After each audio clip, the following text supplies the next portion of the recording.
Hello, everybody. Welcome back. I am very happy to be here, especially in the middle of a work day. I think, the third or fourth time I've done something like this, and I just set it as my lunch break, and it is so much better than not doing anything or watching TV like I used to do. I get to talk to awesome authors, which turn out to be awesome people, and it breaks up my workday really nice. So I'm very happy about that, and I'm happy people are still interested and want to join me. And I'm especially excited about today, talking with a very talented author. I just got done reading a couple of his books, and I enjoyed them thoroughly.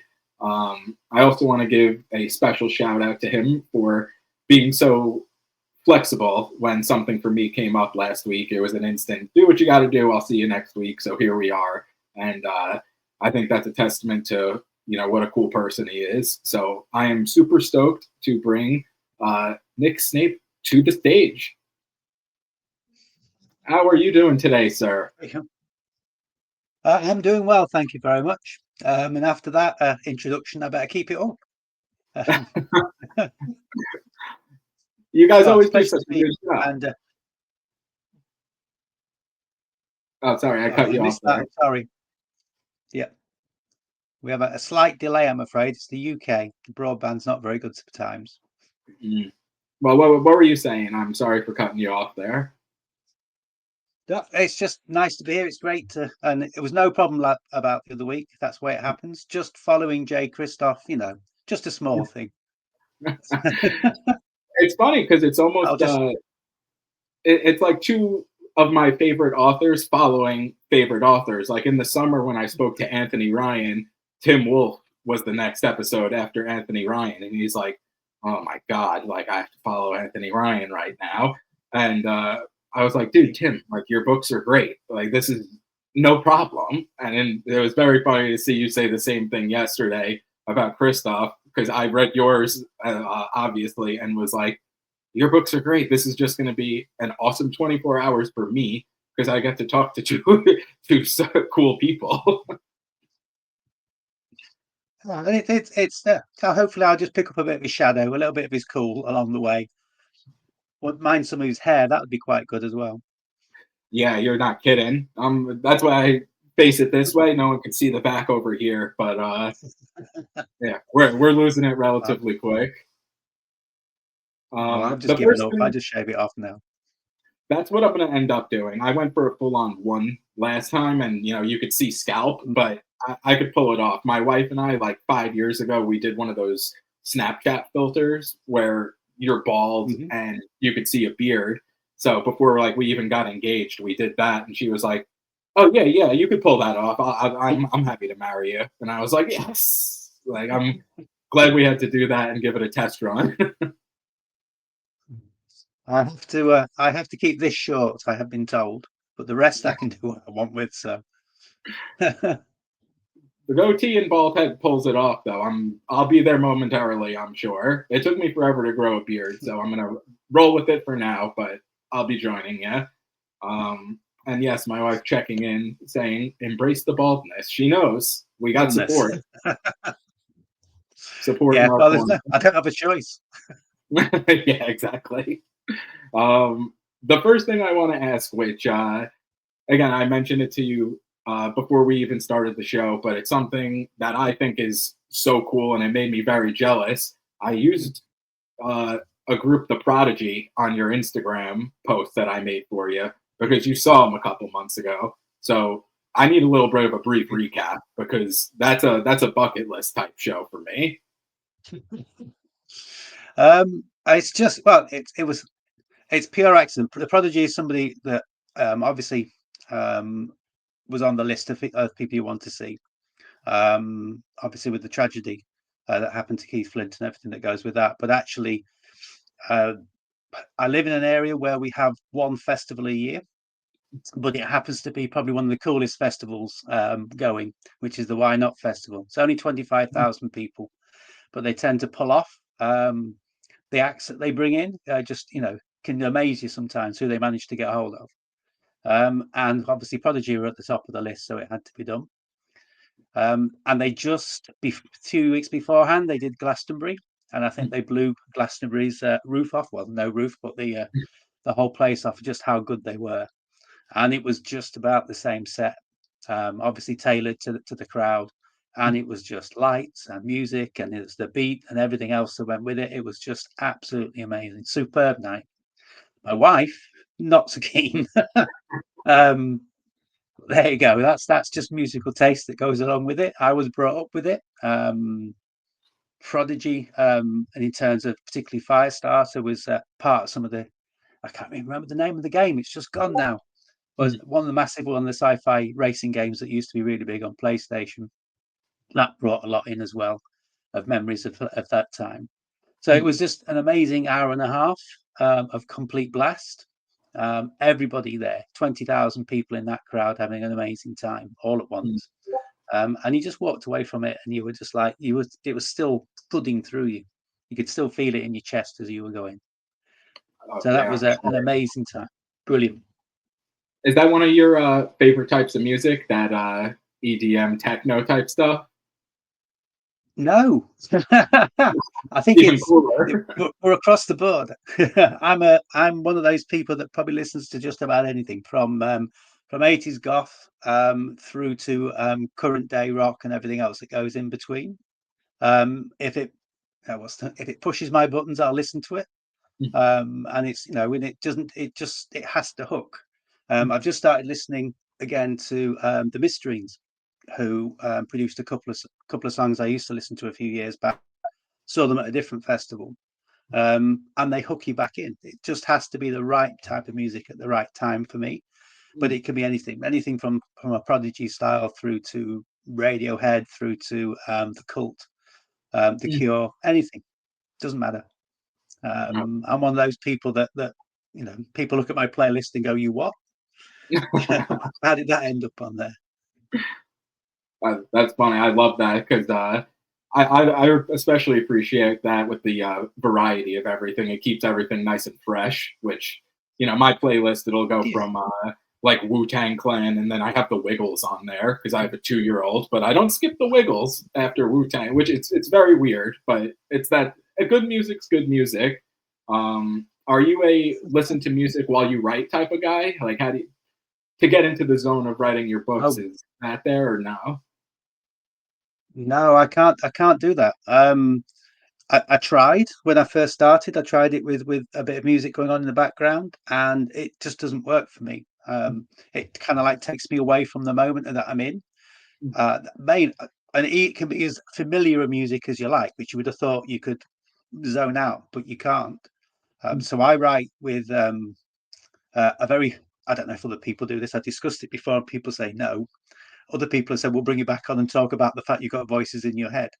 I tend to have the characters talking to me as I'm writing. I have their feelings, their emotions, their tone, um, and lined up how the person they're talking to is going to respond.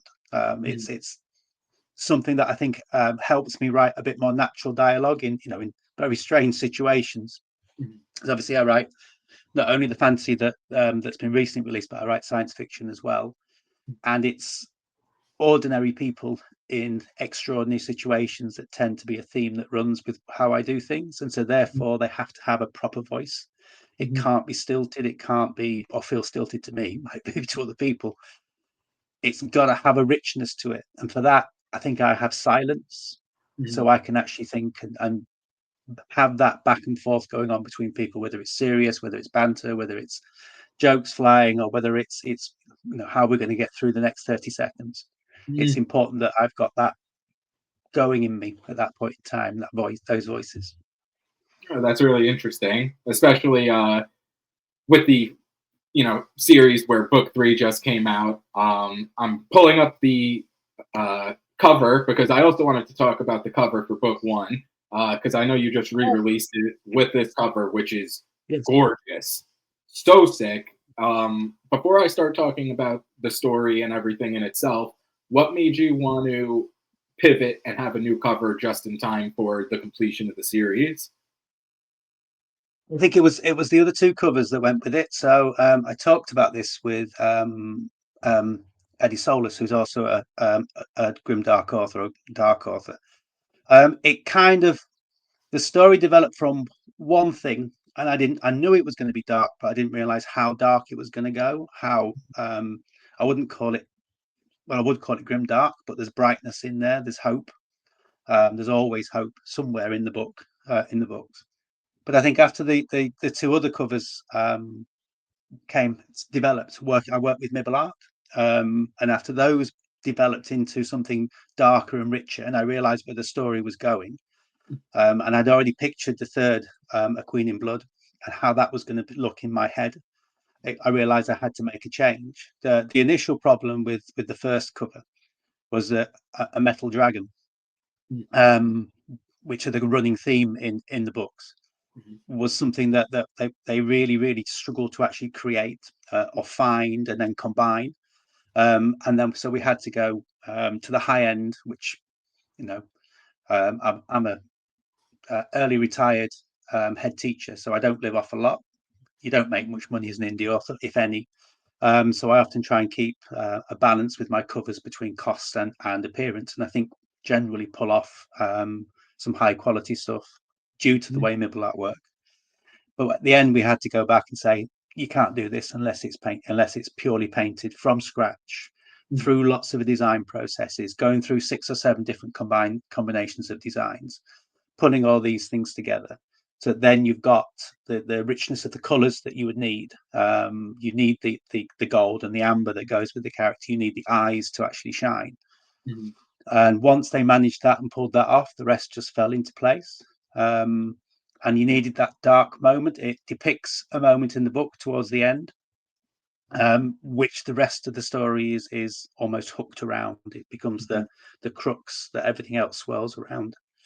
What happens at that point in the story, which I also find really important. Often we get covers that are will display a hint of what's going to happen within the book. It'll give you a flavor that draws you in to read the description to then, this is my type of book. But I really wanted this one to hit home, as in there's malice there. Right, this is not a dragon that you're going to like. This is not a situation that where the bloke's going to hop on and ride it for the next 3 books. It's not going to work that way. It needed to get that across. So in the end, we worked with an individual artist within the block, came up with something which was I don't know, stonkingly good would be the best way of putting it, that worked through it was a long process and well worth it, and I appreciate all the time they put in.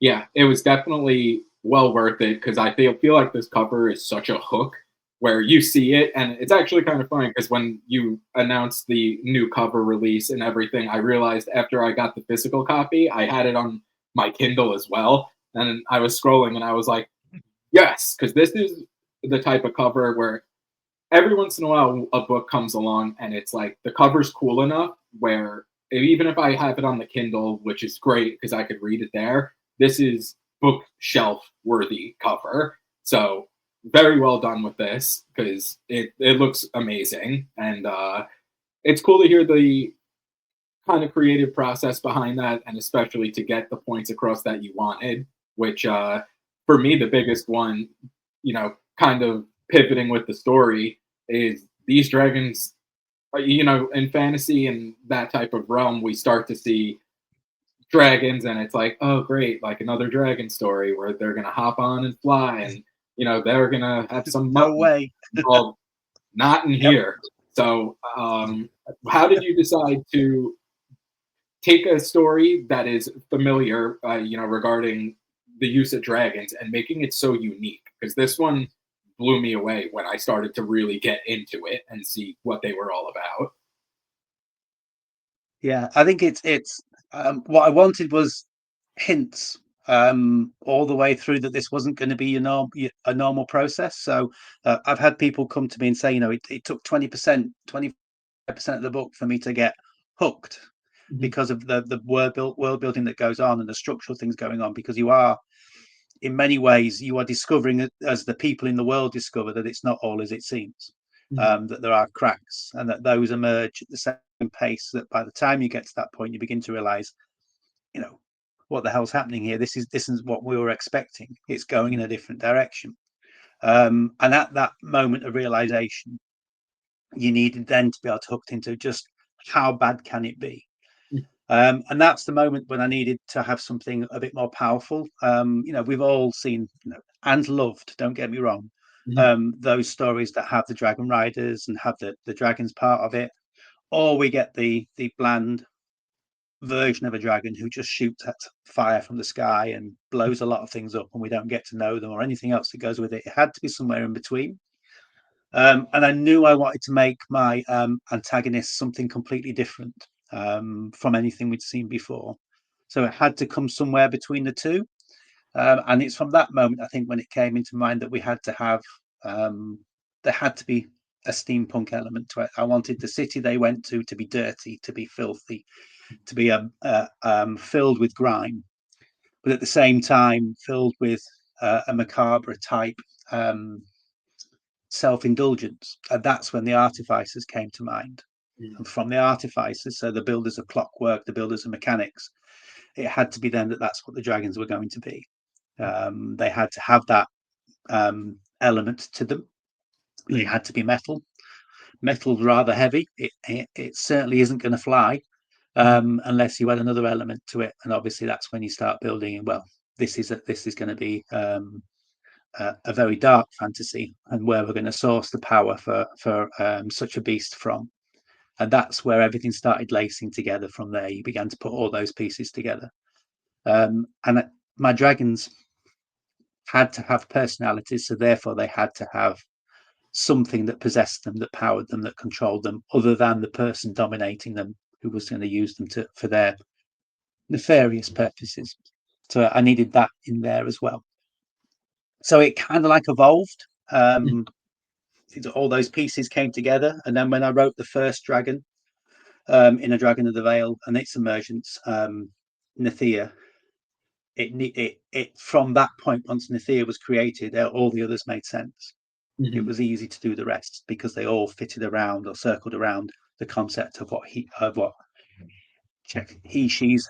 So it had to have that element to it. It's very interesting to hear that, because I was talking with Bill Adams, who he read it maybe like a month before me. So when I was reading it, we were talking in like our little chat and everything, and you saying it took like that 15-20% mark to fully understand what was going on was what I told him, because it was such a different and unique take on it, like especially the chapters where he's talking to the dragon through his mind. It's melded together, and it's a ship, and it was so out there and so unique, and it makes the story, because it's so cool to read and think about like how you put that together.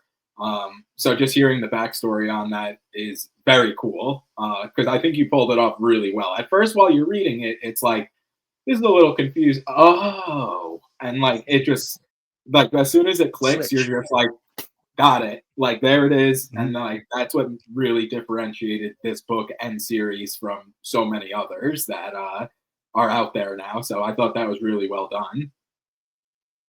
Thank you. And I thought one of the other things that kind of a linear POV to that going on in a different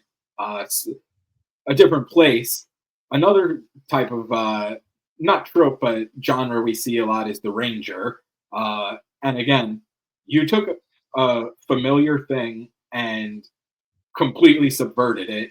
And at first you start to see like, oh, a mission went wrong. This is like a drunken ranger.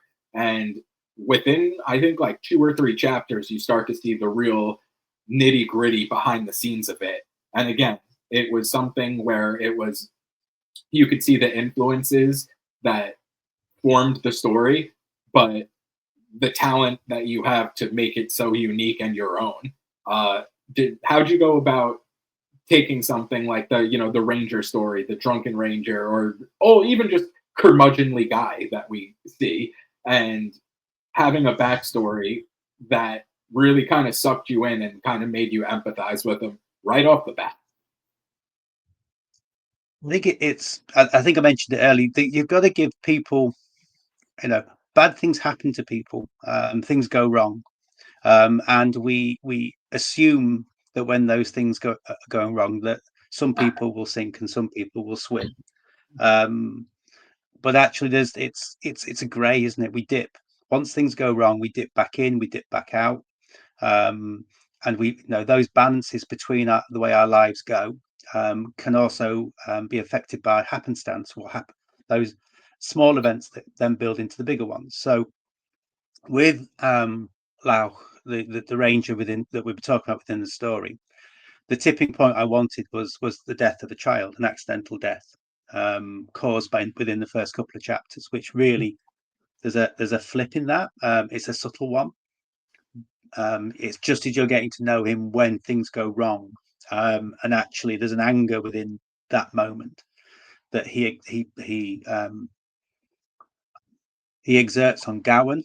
He's the spear leader, but also on others around him, and it takes Sora, the elf, Shentaranta, whichever way I call them both within the story, to actually calm him down. And it's those two moments that are the crux for that part of the story. That actually, this is a human.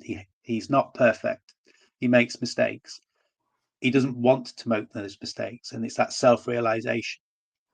And I think actually, what people don't notice from that moment, from that point in the story, he doesn't drink.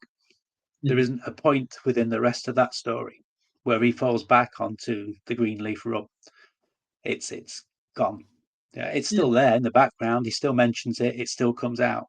But actually, there's a turning point within that. Now, either you pick that up or you don't. But you certainly pick up Sora's influence on him at that point, the self-loathing. But that he then tries to rectify at that point by trying to find the poacher's family to try and to tell them and do something good around what had happened. And it's those little flip points that I try and punctuate within stories to try and just say, actually, there are times when you can be just jolted into a different direction. And that was Laos. And because that was his, Sora went along with him. And then you get Ekne later on. We get Weesin, who comes in, who's the Handren, a mountain man who's with his own turning point, which appears later in the same book, around a clan death. So there's all those things that you're trying to like just nudge characters to make them more real than just he's a drunken ranger. What's the reason for it? Well, he stubbed his toe once and this happened. It has to be deeper, but it also has to have meaning and affect how people are, but also how they can improve or see themselves. So I think that's the crux of it. It's going to have that conversation that leads on to it. And that's why I have the silence, because can't hear that amongst the noise of a song or music. I think that's super interesting, and I actually don't know even if I picked up on it, because you see he still touches the flask, and you notice that along the way, and it's almost like a little security blanket. But now I'm trying to think back, and I don't know if I noticed that, even though he's touching it and acknowledging it that it's there, he doesn't drink again. So that's like a really cool thing. It's always very funny, and I don't know if sometimes you guys as authors intend it that way. I get so sucked into the story that even like little breadcrumbs that you guys leave along the way, when it finally happens, like other people will go to me and be like, "You didn't see that coming?" And I'm like, "No, like I didn't. I have no idea what's happened." Like I'm so engrossed in the story, so it's very cool to hear you say that, because I really don't think I picked up on it, which was almost like a sign of how well that was written, because I remember the touching of the flask. I remember him mentioning it, but yeah, that's very cool. And I guess along the lines of that kind of has like a little bit of a redemption arc for him there, to go along with the rest of the story and make the changes necessary to be like, I'm not that mess of a person that my kind of reputation was at the start of it. How do you plan the characters out like that, where like when you're writing, do you know that's the route you want to take, or as it's happening, you're like, oh, this is very cool. I'm going to pivot and explore that. Yeah, I think let's go back to that point. I mean, I'm sat there thinking, I'm sure he didn't drink later on, but then again, it was 500,000 words of book. Um, those things evolve. It's the typical. Do you plan? Do you pantser as you go along? Well, this story initially was pantsered, and then I just stepped back from it and went, I can't do this. I'm really going to have to structure it and plan it. There's going to be so many threads through this story because you've got the Queen and her story, which evolves massively through the books. I've had people tell me that the Queen Erin, as she starts off, is quite a minor, almost a plain background to the story. Yet actually, as you get into book 2 and certainly in book 3, the role almost swaps. She becomes a very, very significant figure in the story.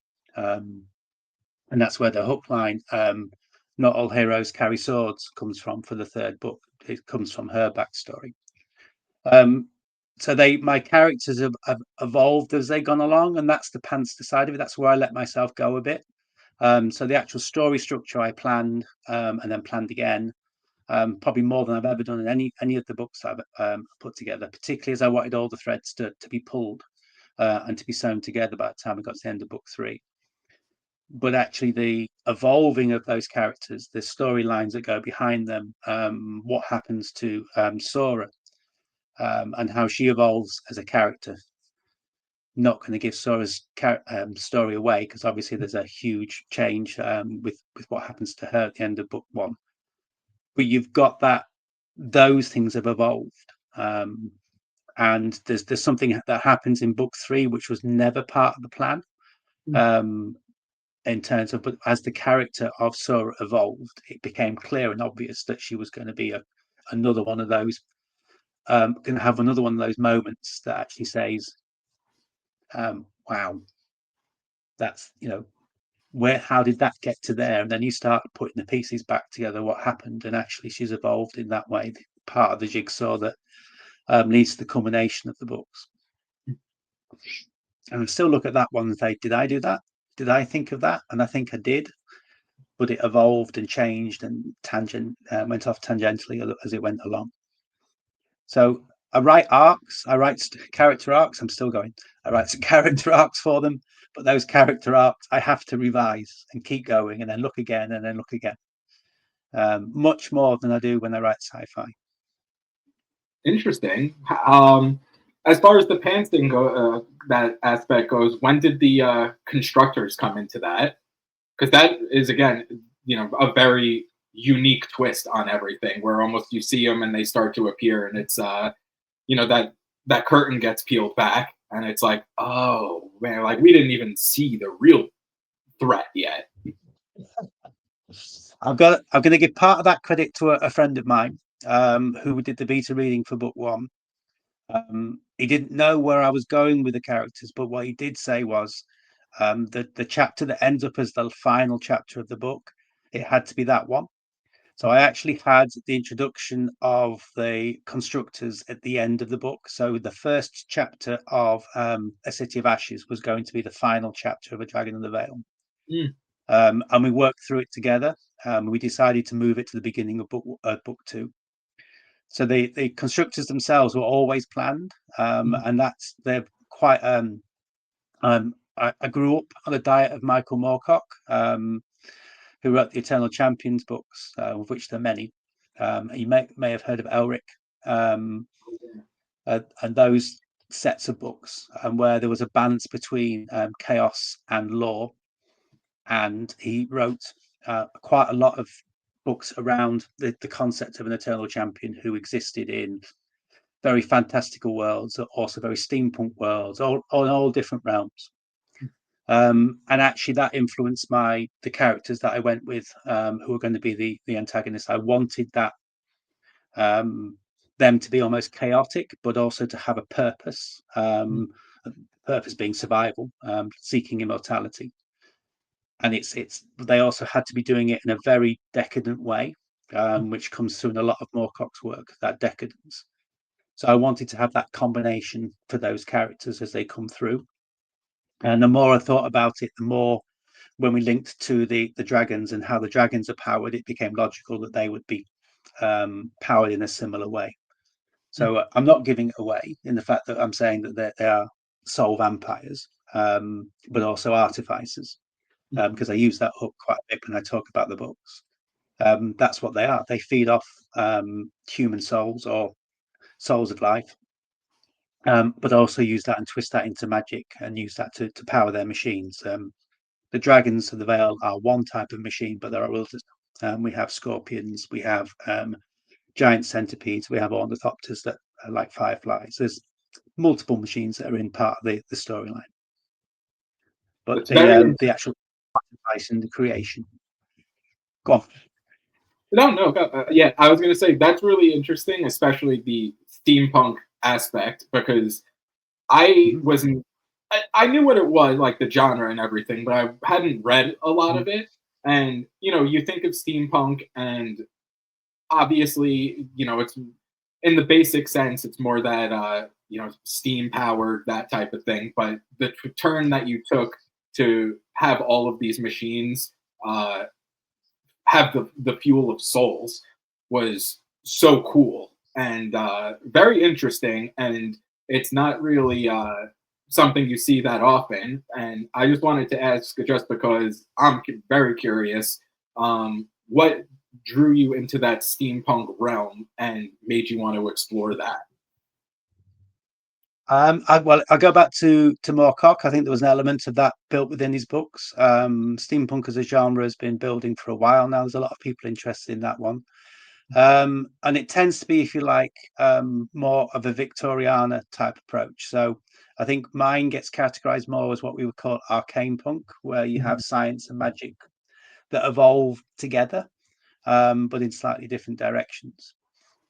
So I think it's slightly different in terms of that terminology. And you're right, we don't the steam and all that element, which is and the gas lamp feel that goes with a lot of steampunk, which is a superb genre. I'd love to be able to write in it one day. But this has got that more of that arcane feel of it. So it has to be things that shouldn't be able to be built, shouldn't be able to actually fly or do the things that they do. So therefore, they look amazing. They're wonderful machines, and we could probably build them today and power them with a a nuclear engine or whatever it takes. But actually, they didn't have that then. So how are they going to do it? And that's where you bring the fantastical element to it. You combine the science of the clockwork with the fantasy of magic. Um, but I wanted that magic to be downright dirty and feel to have a massive cost to not only the people who wield it, but also where they take it from and where they can drain it from. So I think that's where the two kind of melded together. So you can be a great artificer and creator of a machine that you can maneuver and you can make beat its wings or you can make move its legs, but actually you haven't got the power to do that. So we needed that to be the magic, and that certainly had to have a high cost. Mhm. I think that's awesome and so cool, because I'm going to ask as well, but this is just like a little lead in. But I was listening to a different podcast from very old, actually. I'm not sure if it even, if anything has advanced since then, but they were talking to a scientist, Michio Kaku, who's a theoretical physicist. And one of the shows that he had was he would take things like a lightsaber or a ray gun, like to the ability to teleport, and using like the theoretical theories behind all of it, would build the item or whatever it was, and then they would stop where it got to the point where it was no longer possible to create like what us as humans were missing to make it fully functioning. So when I was reading Yeah. your book, it was very reminiscent of that, where he was talking about, we could build a ray gun. We could build a gun. Unfortunately, we have billions of them, and we could do this and everything. But the missing piece of, in his example of the ray gun, was like you just said, the nuclear reactor. And you could fire a ray gun if you connected it to a nuclear reactor, but you can't have it portable because you can't bring the building with you everywhere you went. So it was very interesting that I was just listening to something like that, and then the next book that I picked up was yours, where it was, like you said, Arcanepunk, and it was similar aspects of all of this type of stuff, where in the future maybe it could happen, but the magic element that you added made everything work. So I thought that was very, very unique and very awesome to read about and see the creativity you put into it to make all of these things happen. Are you uh, I know you said that you used to be a head teacher and everything, but outside of writing and reading, because I know you're a big reader and reviewer as well, but what is like that type of science one of your hobbies outside of that? Um, it's I don't know. I think I'm quite eclectic in the things that I'm interested in. I don't. And the other thing that I'll go off one tangent and come back to that question. I don't know if you've seen the moving wind sculptures. I can't remember. It's somewhere in Scandinavia, I'm sure, which are moving creatures like the centipede we mentioned that are just powered by wind, that can bounce and dance and move across the ground. But they are actually wooden. I think they're wooden structures that are crafted and carved together. And if you look at the movement, you can't believe how actually it's simple wind that moves them along. Try and remember the reference at some point and send it on to you. But Yeah. they're an amazing thing as well. And I think there was a level of that in there, that you can create the mechanics, but you have to have the power to actually move it along. Mm. In terms of the interest in science and the other elements that go with it, I think it's obviously I write sci-fi, but I think my scientific knowledge comes from the three key friends that help me with elements of the books that I write, who get quite annoyed at my physics. We called it Snape physics, um, in terms of adaptation. My new series, The Wrecking Squad, has an expanse feel to it, so there is an element of real world physics supposedly to go with what happens, and then we bring in the other elements to it. Whereas my other books had just whatever I wanted to put in. We had gravity, everything in a ship that you could possibly want. Um, so in terms of the science that goes with it, I rely on others, I have to say. My professional career was 3 to 11-year-olds, particularly the 3 to 6. That was my specialism and special needs. So we got to count to 20. We built models out of Lego. But beyond that, I think my scientific knowledge needs a lot of help and research, and these three particular people in particular. Right. Well, they do a good job advising you, because it made a lot of sense to me when those missing links were there to make things work. And I'm also going to pop this Good. up here because you just mentioned it as well, The Wrecking Squad, which is your new series that's currently ongoing. Again, amazing cover. Really, just like out there and beautiful. Very awesome. This is very high on my TBR list because, like you said, it's similar to The Expanse. Like, I read the back description and everything, and I think when I saw you promoting that originally was what put you on my radar as an author. So again, great job with the cover, because here we are a couple months later, and I've read your books and we're talking. So you nailed the target market on that. It had its effect. But can you go into just a little more detail? I haven't read it yet, but can you just give some backstory onto that book and what's to come? So the Wrecking Squad was, I think the Warriors of Spirit and Bone was quite an intense set of books to write and to put together. So at the end of that period, and I wrote them between other books as well as an ongoing project. So I needed something I was really comfortable with to put together. So I knew at that point I wanted a crew. I wanted some people that had been together a long time and were on the edge of breaking up because they had been together too long. I wanted them to have a huge secret about their former lives. So I made them deserters. And I wanted that secret to be still with them, to be still part of their lives. So as I built that storyline, I knew I wanted the physics of The Expanse, and I wanted an element of the politics that were in the background of it all to have an influence on what. And didn't want to copy the books because they're amazing, and I can't even remotely get anywhere near that type of complexity they built into their stories. but I wanted that feel to it. I wanted there to be like the beginning of the books for them to be very minor characters, and by the end of the books to be major players in what was going on. And I wanted a very big found family feel to it, the Firefly type thing of, why are these people still together? Why do they still get along? To have that power to the story as well, because they're going to be living together for quite a while. They will already lived together quite a while. How do you cope in that dynamic? The secrets that they had. So I think I knew that I wanted that, but actually the roots of the entire story came from a short that I wrote. So I'm part of a group of writers who through Discord, and we've put an anthology together, Neosynthesis, which is coming out, which has been on Kickstarter, is coming out in December.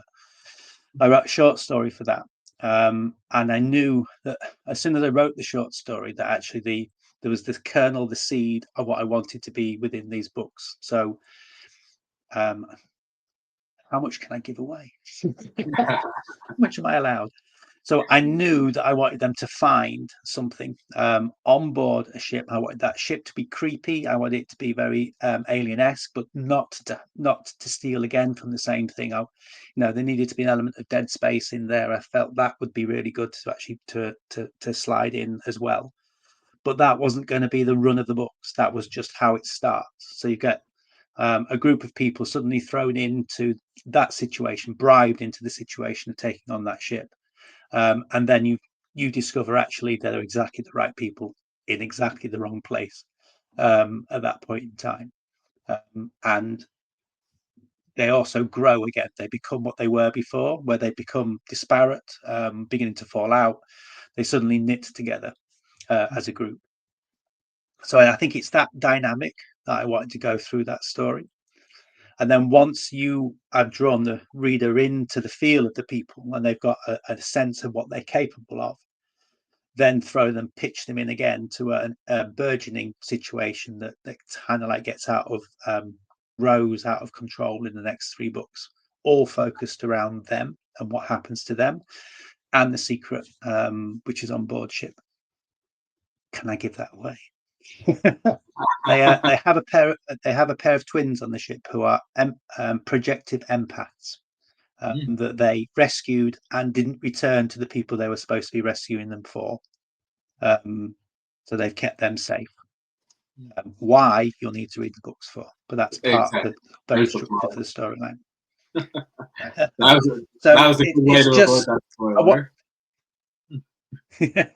But you needed that core, and then the 3 books, so the Wrecking Squad, Butcher's Folly, and Warmonger's Wrath, they form like a trilogy of 3, which is what a trilogy is, which culminates so that you find everything that was linked to the ship they investigated, the background to it, why it was there, who was there, what experiments were going on and why they were going on, and who knew about them. And that's the big point of the story, is who knew about them. So by the end of those 3 books, you get all of that knowledge, and then everything goes to crap from that point onwards, because they've released something into the world which they really, really didn't want to release. And so the next 3 books about how they which I'm writing now, about how that all comes into a system-wide effect, and even draws in another system, draws in an alien race into what's going on. So it starts, if you like, small, grows and grows and grows and grows in terms of the things that they're involved in from there. It keeps the Firefly Expanse feel, and it's very character driven. It sounds very action orientated, which it is, but actually it's driven by the people that's part of it. There was a lovely quote from Caroline Noe, who wrote The Ezekiel Factor, one of my favorite books by an indie author ever, that she cared about these crew more than any other she'd read about. And that's just the point. You want them to survive. So if I eventually kill them off, or one by one something happens to them, you care. That matters. And that's what I wanted from the books as well.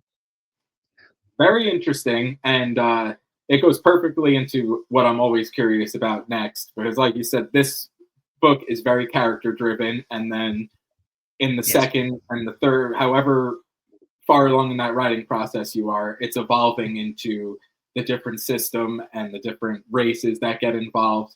How do you how do you toe that line of world building and keeping it so character driven where it doesn't feel like you're skimping on either of those?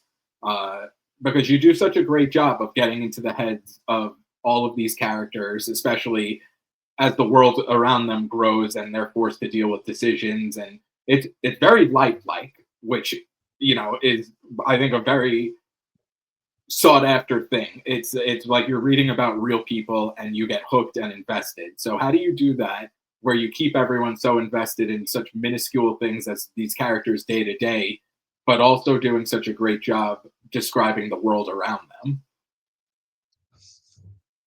I wish I knew. If I could bottle it and I'd keep it going. I don't know. I think it's just the way the way a book feels. And the most difficult books to write are the ones that don't feel right. The patterns that happen. I write books almost like a roller coaster ride, where you have the small highs and then the dips, and then the highs and the dips, and each high gets a little bit more, and the stakes raise as you go along until you get that final whoosh. And then the gentle bit at the end where we're trying to look into those characters and how they are. But I think it's keeping to the fact that they are imperfect people, is key for the characters, that they're going to make mistakes. And if at any point you're reading a book and go and saying, I knew she was going to do that, I knew he was going to do that there, that's fine, as long as you are building in why did that happen, what's the purpose of that.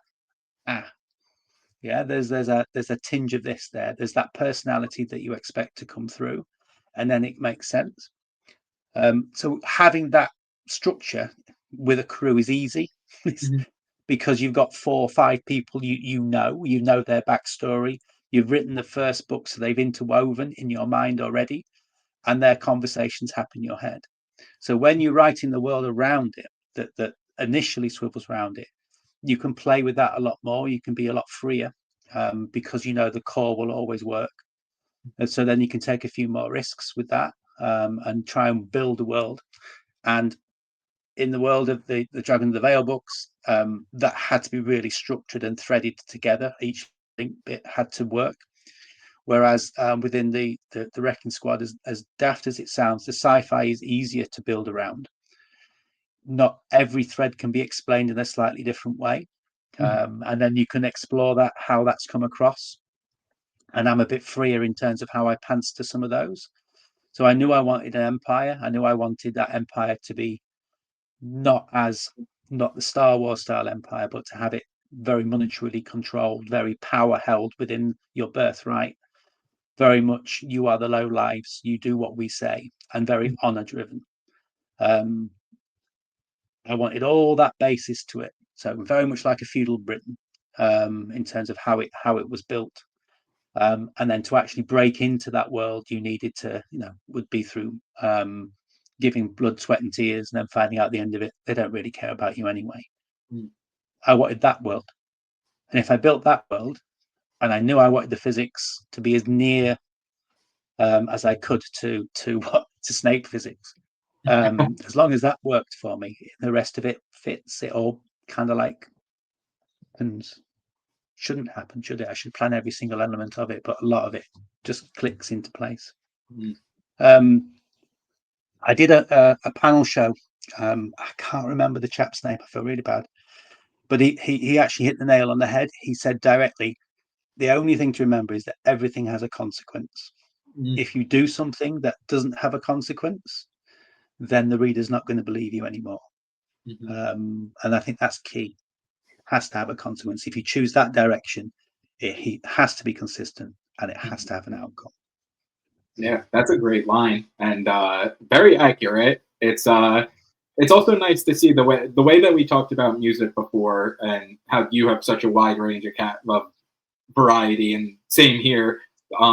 It's very cool to hear how the stories, and you use some of my favorite words where it's ebbs and flows, because I'm a big jam band guy, and the way that a lot of people write their set lists, as I read more and more, it's very reminiscent of that, where it can't just be song peak the entire time, because eventually you're just like, Mhm.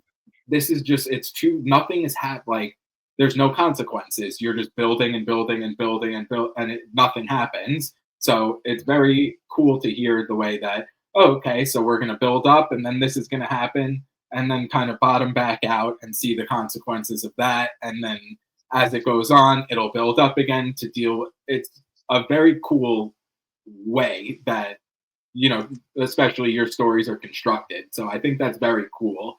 And, you know, um, like I said, maybe it's just me hyper focusing on that because of the music that I used to listen to, but it's like a roller coaster. It's like a ride while you're on it.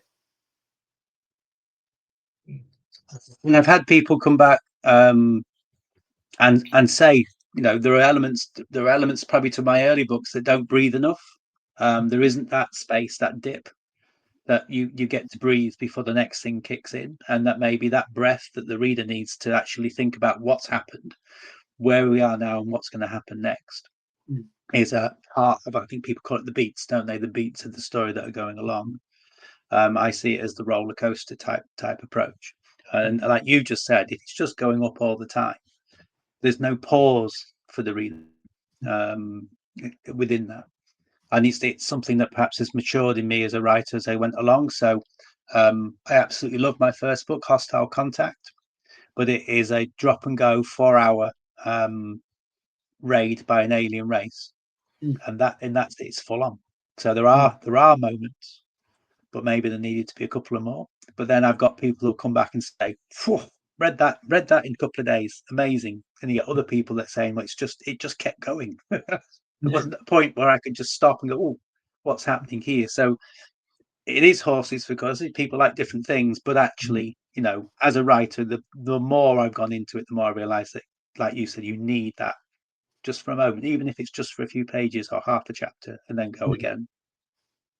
Yeah, I would also imagine that would be more focused on in terms of writing a trilogy as opposed to just one standalone book like that, where that you can kind of get away with it, where it's like nonstop thrill ride, like that's your tag. But you don't want 3 books to be nonstop thrill ride, like that. That's where it gets a little exhausting. So I think it's like you said, maybe it's the maturity and writing, but I think there's also a big place for nonstop epicness. I love reading those as standalone book, and where you could knock that out in a weekend and be like, love that. Like that was fast and quick and to the point. So I think it's very cool to have both of those aspects. And is that book that you just mentioned? That's a sci-fi book? Yeah. Hang on. So basically, it was the first book I wrote. Mm. Oh, can I find a copy? So it was written. There you go. So that's Hostile Contact. Mm. So basically, that it's 54,000 words long. It was the first book I wrote. So I retired the end of 2022, took early retirement, and was challenged myself with a bit of help from my friends to go and write a book. And I think many ways what you just described, that in my head it was a standalone. It was going to be one book. I was going to have a go at trying writing, and it was going to be a hobby. And so therefore, I think the pace of the book, like you've already said, it was affected by that. It was going to be like a full-on boom. Here we go. Mm-hmm. That series is 8 books long. Whoa! So it didn't.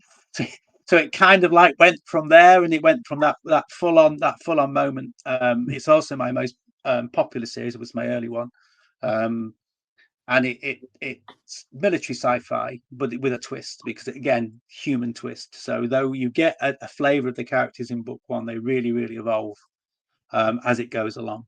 From organic AIs, I've got a cyborg human almost hybrid, because it's the brain it's the memories that are human. There's lots of elements to it. We have clones. I clone the entire squad. I killed the entire clones off. There's so many different elements to the stories, but it's written very much like don't know if you remember the old TV series that people used to watch, the Battlestar Galactica, the Space 1999. You've got a single episode with a very long story that kind of like threads through. So the weapons of choice books are written with a background that evolves until you get to the final couple of books when it really hits you in the face. But along the way, each book is like a TV episode. It has an end. It has a beginning. It has an end. They visit a planet. We explore everything that's connected to that planet. We move on. Whilst the characters evolve, whilst their situation develops, while they're trying to find a way home. A lot of fun to write. I learned a lot doing it. It's very popular. I get so many good reviews back from the people who love it. But it's quite different from some of the other stuff I've written afterwards, because I couldn't write that repeatedly. I could write it now, if you see what I mean, but I couldn't go and write a similar series straight off the bat again, or write something else straight off again. I needed to go and make it and add variety to that, and learn and mature as a writer as well. Interesting. I did not know you were about to say 8 books on there. That took me by surprise, but very awesome. I love that, and I wanted to see because you started with that genre, then pivoted to the Arcanepunk, and then went back to sci-fi. Which genre do you prefer to do, or are you equally comfortable in both? It's whatever hits you. It's a love of things. So I love fantasy. Sci-fi provided the escape I needed on the run up to retirement. So that was my biggest focus, because the escapism, it's the B movie feel that you can get in the right genre of sci-fi books. That you said it. I can read that in a weekend. Amazing. Love that. I've escaped. I've gone away. Now go live my life. Go back. Next book. Escape again for a bit.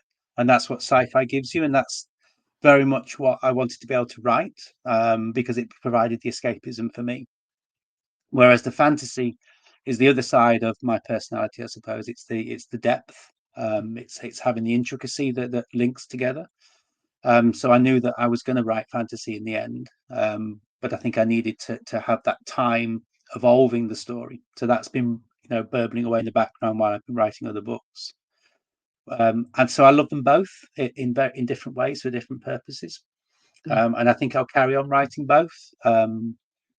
When and where it's just where the wind blows, I think, to a degree. Is there any other genre that you would like to write, or is it kind of just waiting for an idea and you'll explore it there? Is there, because those are the. Yeah, I've written a couple of other books which are standalone, so the Scorching books, Just Press Play and The World in My Hand. So I wanted to explore first person. I wanted to explore climate fiction to a degree, and I wanted to explore mystery thriller.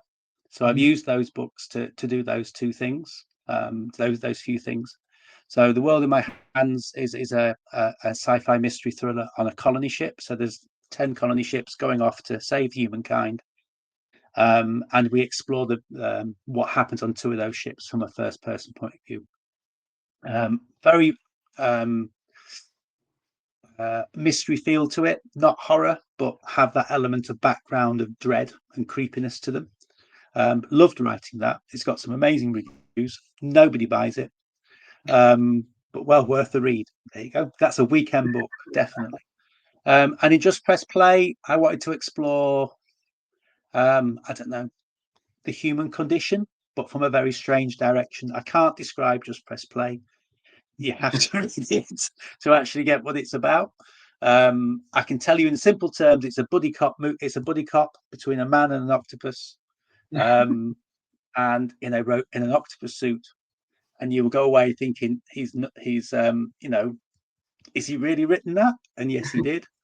It's told in a YouTube style where the narrator is narrating straight to you, so you break the fourth wall. And it's a very dark, humorous. The octopus and human relationship in it is very powerful. It's back and forth banter throughout. It's very, very funny, or not, depending if you get the humor. And it's extremely dark. And the run up, the last half of the book can be quite, I don't know, it's meant to actually make you question. It was a lot of fun writing it. Nobody buys it. Very few people read it. But you asked, did you want?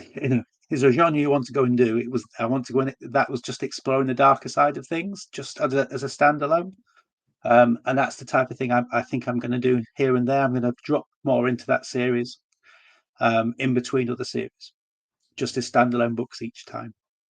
And they're That's for me, they're my escapism along the that way. sounds right up my alley too, which is very funny. As you were describing that, it was like, why I need to go and hunt this down right now. So that was what you were like, hey, I can't really describe it, but I think you did a pretty damn good job because instantly I'm like, why am I not reading this right now? Yeah. But yeah, before Yeah. heading off, because this is still technically a work day for me, which just Have you bummer. taken your lunchtime yet? I love my job, but every once in a while when I'm doing one of these in the day, it's like I wish there was a 3 hour break.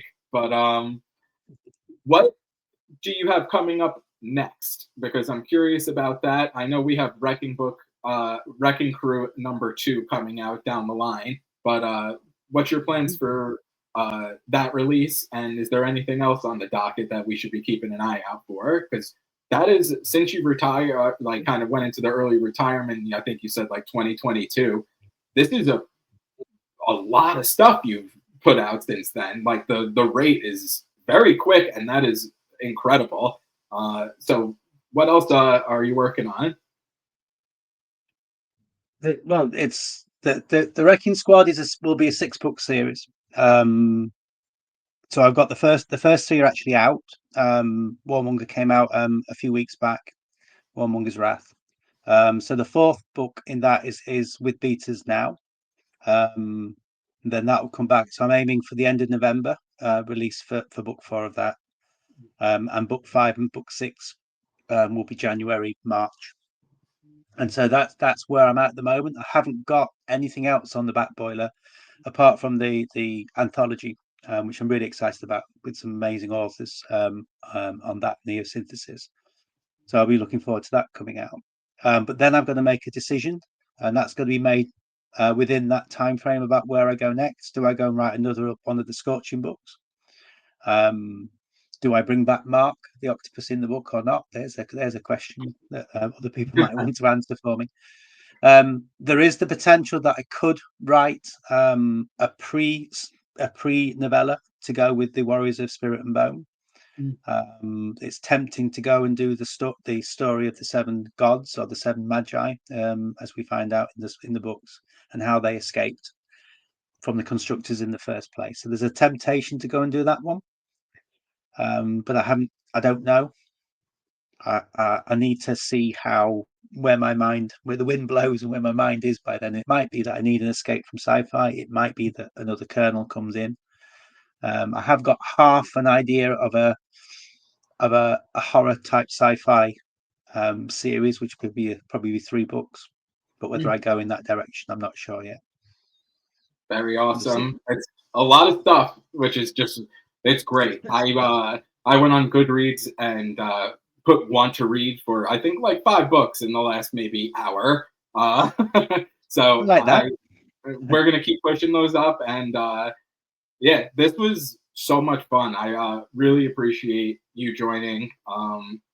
Especially jumping into the books and reading them. When we connected, it was one of the most quick yeses to having you on the show, because it was like, I'm currently enjoying this very much. It's just going to be an awesome conversation, and it definitely was. So I just wanted to say thank you again for taking the time out and being here with me today. Thanks for having me. It's been a lot of fun, and it's lovely to be able to talk about and focus on. I know the fantasy at the beginning, because that's been a love for the last 2 years to get that series finished. So I do appreciate that chance, and obviously to mention the other books. But I think this is one of those moments as a person, as an author, when you go, done that. There's my bucket list ticked. I finished a trilogy that I'm really proud of. So it was nice to talk about it. So thank you very much. Of course, and thank you for everyone in the chat for hanging out and popping in and saying hi.